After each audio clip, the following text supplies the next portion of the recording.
Sistem saraf merupakan suatu sistem koordinasi yang bertugas menyampaikan stimulus atau rangsangan dari reseptor ke saraf pusat atau otak dan sumsum tulang belakang untuk diterjemahkan dan mengantarkan informasi yang diperoleh ke efektor.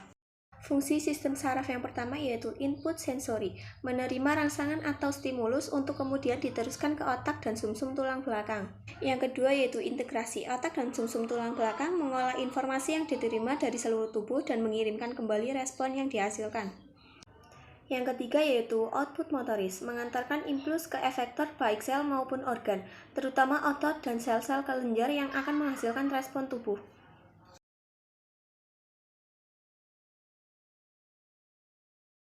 Sistem saraf terdiri dari dua bagian utama. Yang pertama, sistem saraf pusat, yang kedua, sistem saraf tepi. Sistem saraf pusat terletak di bagian tengah tubuh, terdiri dari otak dan sumsum tulang belakang. Yang kedua, sistem saraf tepi terdapat di seluruh bagian tubuh kecuali otak dan sumsum tulang belakang.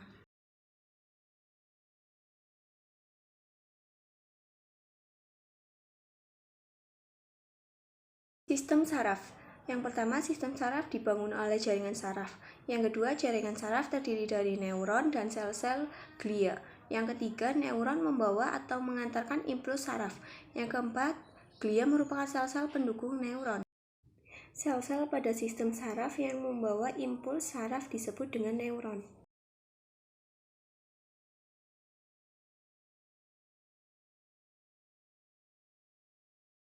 Struktur neuron. Yang pertama yaitu dendrit, menerima sinyal dari reseptor maupun dari neuron-neuron lainnya. Yang kedua yaitu badan sel, terdiri dari nukleus dan organel-organel sel.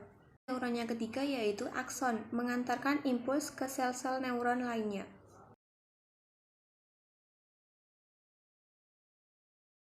Tipe neuron berdasarkan fungsinya.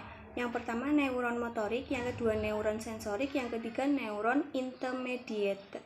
Yang pertama neuron motorik, berperan dalam mengantarkan sinyal saraf dari sistem saraf pusat ke efektor atau umumnya ke otot dan sel kelenjar. Efektor kemudian memberikan respon terhadap stimulus yang diterima. Neuron sensorik menerima rangsangan atau stimulus seperti cahaya, panas, tekanan, dan zat-zat kimia. Yang ketiga, neuron intermediate berperan dalam membawa impuls saraf di antara bagian-bagian pada sistem saraf pusat. Tipe neuron berdasarkan bentuknya. Yang pertama bipolar, multipolar, unipolar, anaksonik.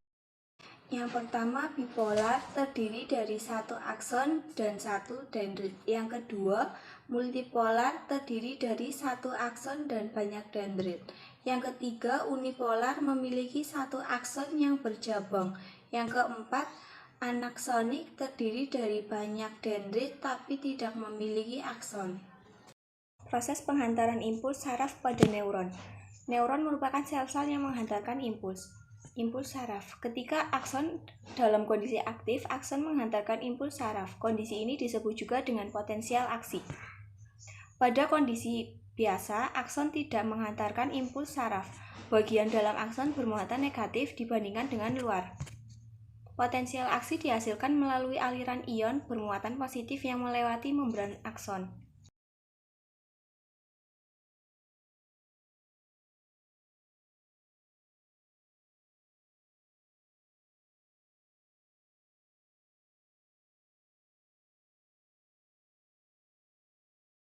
Ketika saluran ion natrium terbuka, ion natrium bergerak masuk ke dalam akson. Hal ini menjadikan bagian dalam akson menjadi bermuatan positif. Ketika saluran ion kalium terbuka, ion kalium bergerak keluar akson. Hal ini menjadikan bagian dalam akson menjadi bermuatan negatif kembali. Saluran ion natrium terbuka. Ion natrium bergerak masuk ke dalam akson. Bagian dalam akson menjadi positif. Saluran ion kalium terbuka. Ion kalium bergerak keluar akson. Bagian dalam akson menjadi negatif kembali.